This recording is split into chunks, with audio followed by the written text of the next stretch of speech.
Welcome, Bout Betters. Please, since you've clicked, hit the like or subscribe button. It certainly can help, as we hope this is a starting point, and my YouTube stats are important. I like to grow, and that growth motivates me and will prompt me to develop more content. I was excited about last week's bouts and content with my results. Well, this week, from a betting standpoint, it's a good week. And if you're a dog chaser, a dog catcher, or like plus money, because there are some good dogs on this card, this is a good one. Which ones are yours? Please let me know in the comments below. I think this week we're going to be led with a fantastic bout. Luke Cool Hand Sanders versus Felipe Caceres.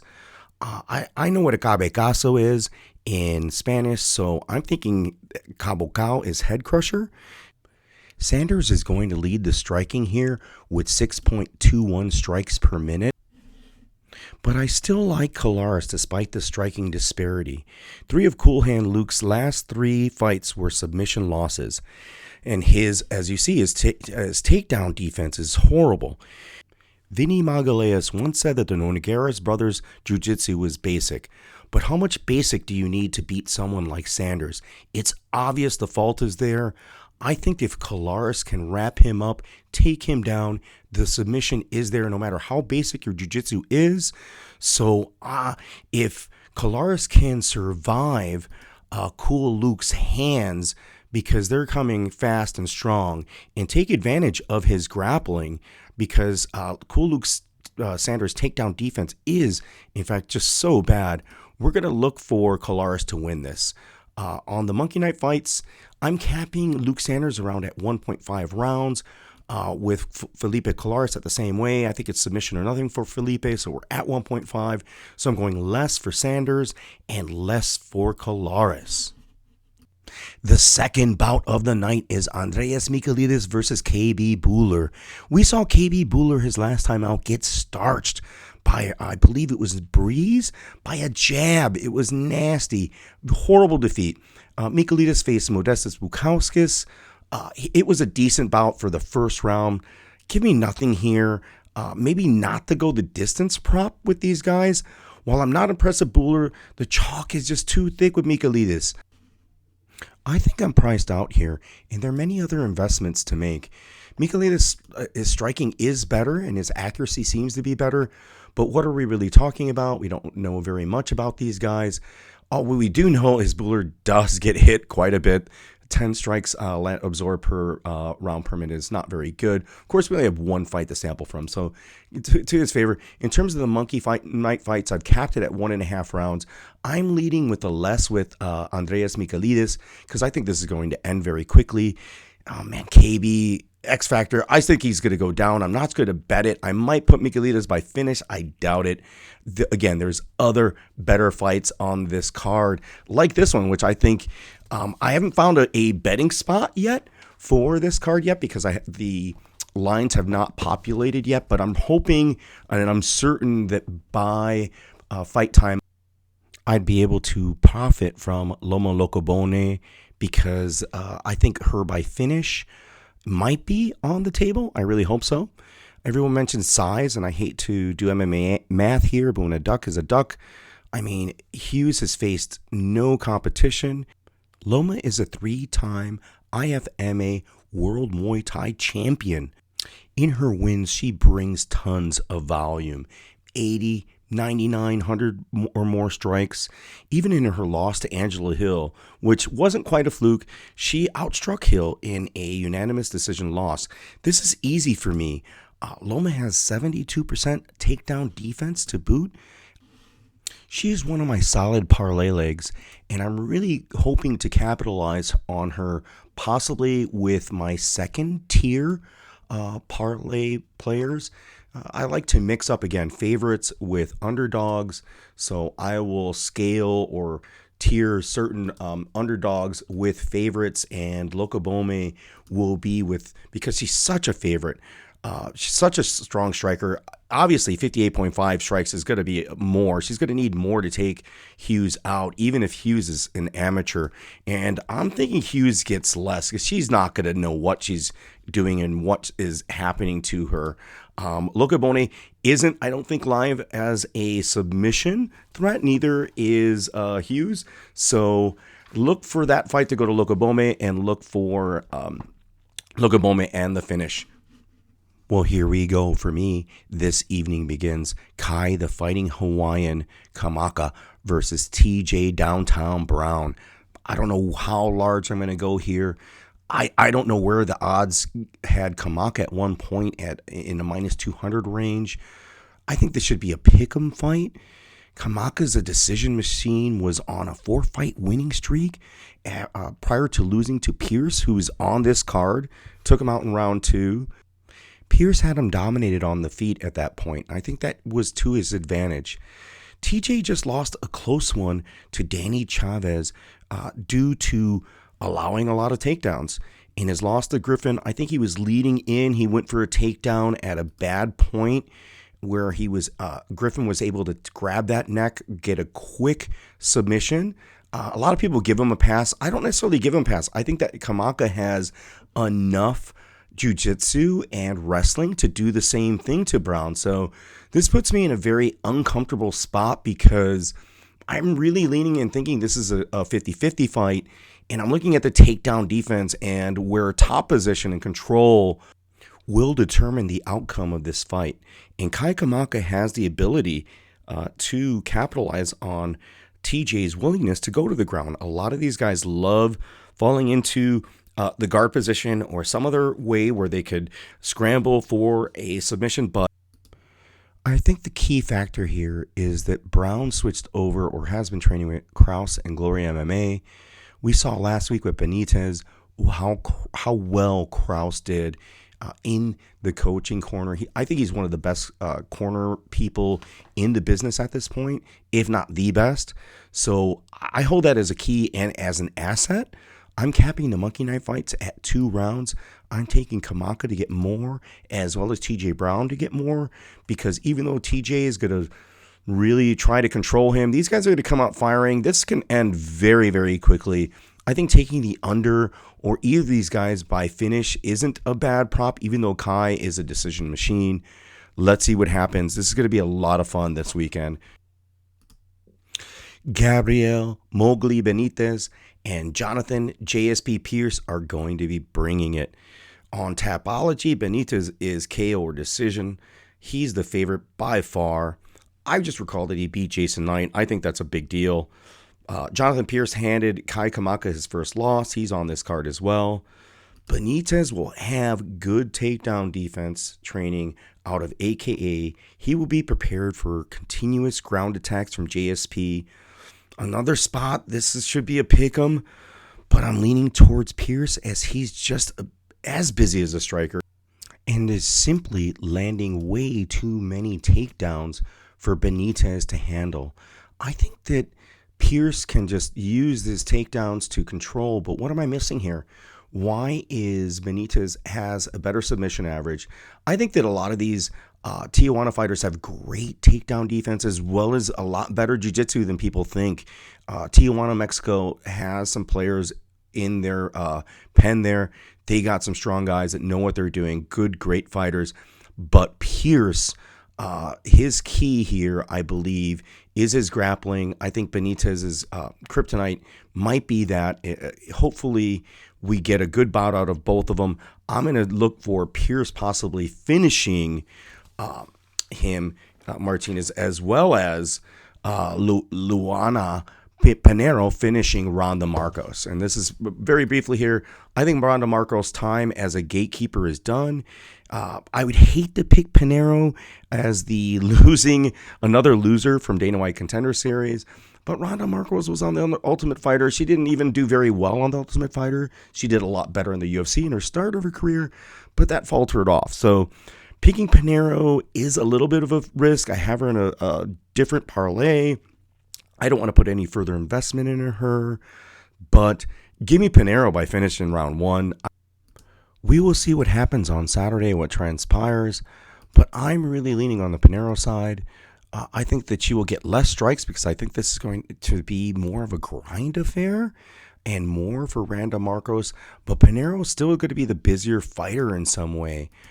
Next up, we have Polana Botello versus Luana Carolina. Carolina, surprisingly, is the underdog, despite actually being the active, more striker, yet possibly maybe not as an effective striker.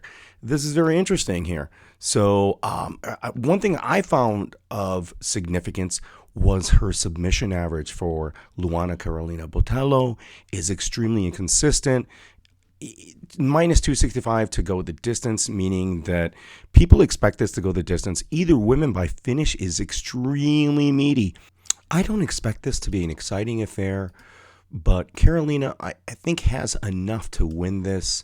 Looking at Paulina still to get her strikes, as well as Luana, because they're both going to be busy. It's going to be a big, scrambling, fast, extremely fast affair. Talk about fast and scrambling. Marab, the machine de Shealy, Cody, the Spartan Stammen. Fights like this need to happen. With more on the line for Davashili, this is Stammen's strongest competition to date, and it comes against a black-thighed falconet.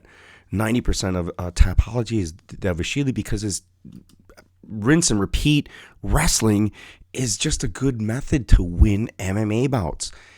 So good. His takedown defense is fantastic, but his takedown average at 7.71 is ridiculous. A lot of people say, "Oh yeah, he just lets you back up, takes you back down." He can't hold people. He's another Georgian on this fight. We have another one coming up, but whereas the other Georgian is more of a striker, Davashili is a wrestler. Just powerful man. The rinse and repeat, takedown, control, hit, takedown, do it again, go the distance. I'm priced out as this bout, but the money is in those takedowns, and it is in the grind of Davashili as my parlay leg. So I'm yes to go the distance, yes, but I'm not going to put that chalk down. Any of these guys by finish is big money. I would love to place. I might sprinkle either one of these guys. Who's better? I think Stammen is a better possible finisher by this and win by decision. If you're on the Stammen side, take either the finish or even the decision. I think Cody can eke out a decision here. This is going to be a heavy. Can I say heavy again? Grappling affair. Grapple and grapple again, because that's what grapplers do. So either of these guys to win by decision. I'm going to pass on the Monkey Knight fight side, but if you're on the Stamen side, him by a decision is super good. I'm not on that side. I'm on the Shealy. He's part of parlay along with somebody we might be talking about right now. We have Sean Strickland versus Christoph Joko. Sean Strickland, super busy, active striker, long, lean dude. I always mention these long, lean dudes. Why is long and lean good for MMA? Well, in the Apex, it matters because when you're long and lean and quick, you can establish distance a lot easier. You could strike a lot more. Problem is, you probably absorb a lot of strikes too because you're long and lean against these smaller guys. Not a problem with Christoph Joko. I don't know what Christoph Joko tries to do. I was looking at what his sort of angle is, and he just feels people out. He's a very awkward guy, which makes him dangerous. Can he possibly take out Sean Strickland? Sean Strickland is a journeyman. So I don't think that he's going to be able to do that because Sean Strickland has been starched before. But look at the people he has lost to. He's been in there with Usman, Breeze, Ponzinibbio, Brendan Allen. I don't think Christoph's going to be able to hit the one hit or quitter here with him. I'm on Strickland all the way. He's another one of my parlay legs. I'm going to be looking at him to win by finish at that plus 170 mark. The plus 140 by decision is out the window. The submission's out the window. I think he's going to get less on the Monkey Knight fight side because he's going to knock out Christoph very quickly, and he's going to get less because he's going to get knocked out. And again, Strickland is a very important parlay leg because I put the favorites with a couple of losers or underdogs. Dogs. They're not losers, they're dogs. Next up, Ion the Hulk Kutalaba versus Dustin the Hanyak Jacoby. Ion the Kutalaba we've seen many times. Dustin Jacoby is a journeyman. You probably have seen him fight many times despite being introduced into the UFC via Dana White's Contender Series, as you could tell by the little black and white logo here. Cutelaba is a southpaw. He is a wrestler that turned striker that still uses his wrestling primarily to ground and pound. That's why he does strike and land a lot of strikes per minute. Thing I'm looking at here is Jacoby striking defense. Unfortunately, Jacoby does take a lot of and absorbs a lot of strikes himself. I think it's going to be a stand-up affair. The takedown defense of both of these fighters is excellent. So the submission is really off the books here. So I'm not even going to discuss that. Cutelaba is the favorite. This is picked to not go the distance. So one of these guys is going to finish the other. The over 1.5 rounds is on minus 106 at this time. The under 1.5 is at minus 125. To win by finish, Cutelaba is plus 105 and Jacoby is plus 215. I think that's a bet. One of those I will probably take, or the other. As you see, to win by decision is super meaty, plus 650 for Cutelaba and plus 400 for Jacoby. The TKO prop is not that much better for either fighter, so I tend to pick the finish prop as opposed to the TKO prop with strikers, just because it covers the event that there is a surprise knockdown, hit, and submission, which does occur. So on the Monkey Night Fight side, I at least capped at 2.5 rounds, so I'm looking at more for Cutelaba and more for Jacoby. I think that this is going to go a little longer than most think. Next up, we have the co-main event, which the UFC did a fantastic job of pairing these two fighters up. Cub Swanson, still a gatekeeper for someone like Giga Chikadze, who's been disappointing throughout his UFC, and MMA career, considering when he was a kickboxer, I believe he had. But he's up against the savvy vet, who I think is the more well-rounded fighter. While I slightly favor Giga's style kickboxing and reach over Cub, I think Cub has just better octagon awareness. Sometimes his consistency isn't fantastic. He's got good planning, I hope, to mix in some grappling on Giga, because his ground game is far beyond what Giga is accustomed to or may have dealt with in the UFC thus far.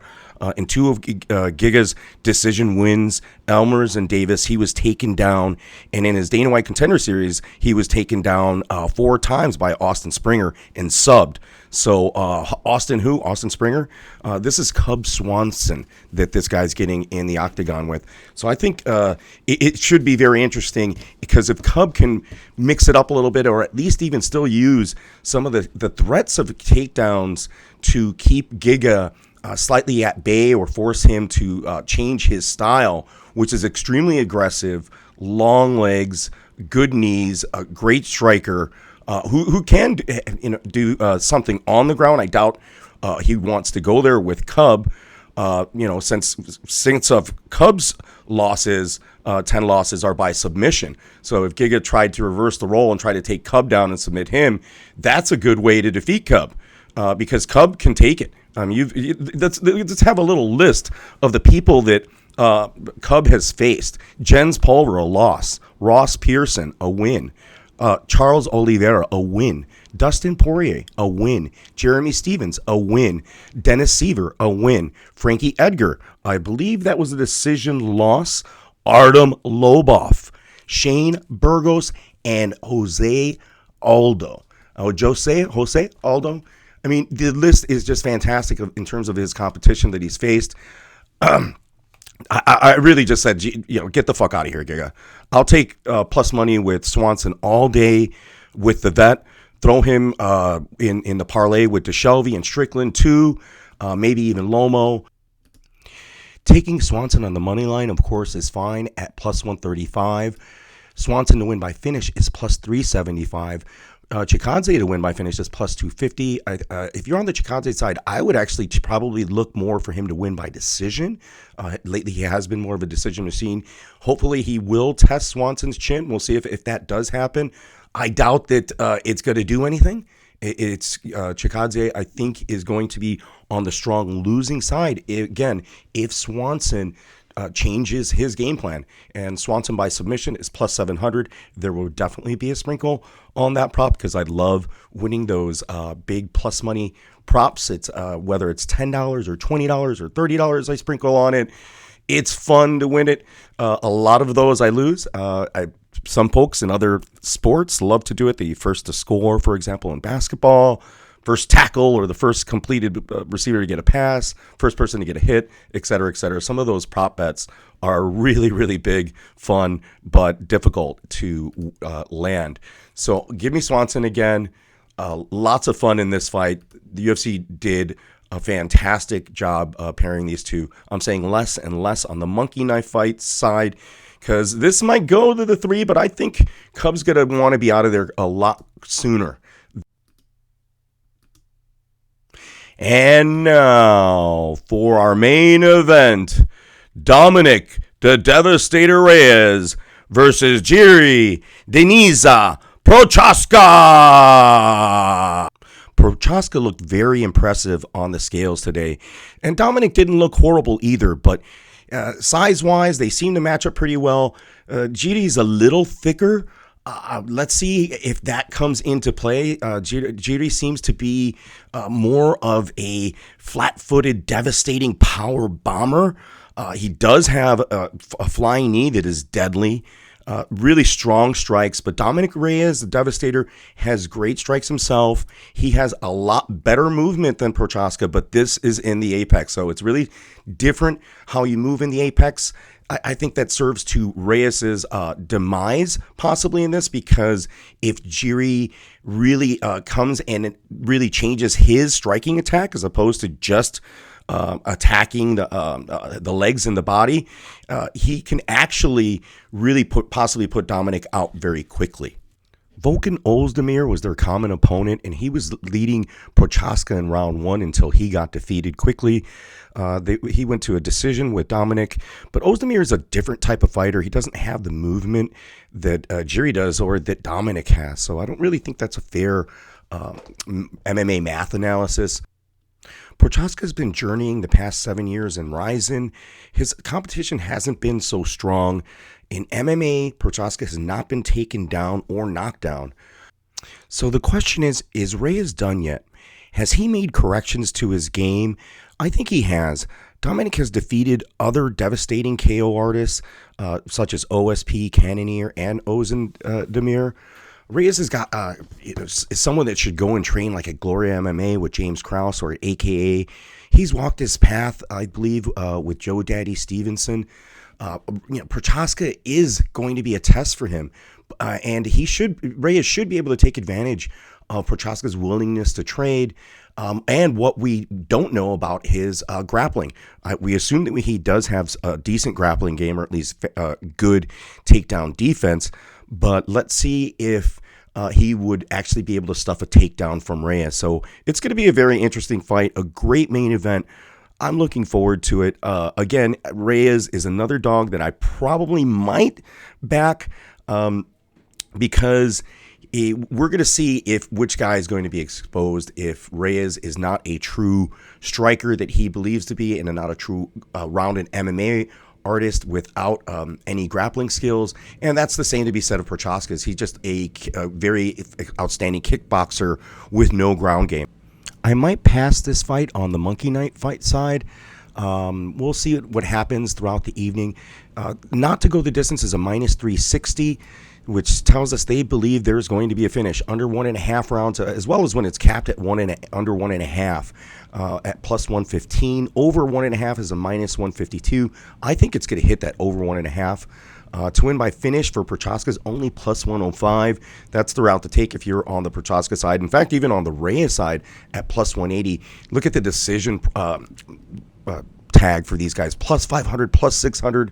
Super, super good payout if it does go to a finish. I don't think that's going to happen. TKO, Reyes plus 200, Prochazka plus 120. Another decent bet, I think, that if you're looking for a prop bet here is the alternate winning group of rounds 1 and 2 at minus 125, because I think it's going to go within that around 2 2 rounds. But I might chase Reyes again. I might back off some of these dogs. It can't be that much of a dog night, just as though sometimes all the favorites can't win.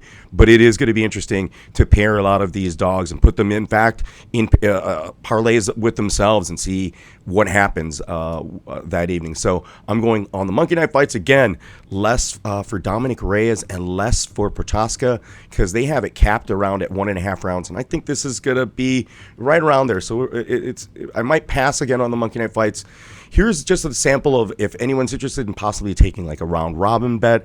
If I took a round robin bet with some of the dogs and the favorites that I like, and what I'm doing is matching up all of these fighters in a 10 2-pick round robin, and then possibly the 10 3-pick round robin sets. So basically you're paying each fighter with each other. So a dog will be with the favorite at some point and will also be with another dog. So betting $200, for example, in that manner. You could also do the Canadian, which if I entered a factor in there, it would be all the 2-pick round robin. It would be the 3-pick round robin, the 4-pick round robin, and the 5-pick parlay. One bet on those, and that would be a pretty nice payout. So I'm not certain if I'm going to do this. I have done these round robins before. I think this is a good opportunity to try this week, considering there's so many good dogs on this. So it's going to be a fantastic event. Thank you again for listening to this. Please like and subscribe. Leave some comments. I have a lot that I didn't put on here onto this piece. Been very tired, working hard. Wish I could do a little bit more research. Wish I could have done just more work on getting better information on some of this. But there were just so many obvious dogs to take that I don't think that it's important to dive too deep into some of these other fights. There's a lot of obvious money to be won here. Best of luck to everyone. Please like and subscribe. Thanks again.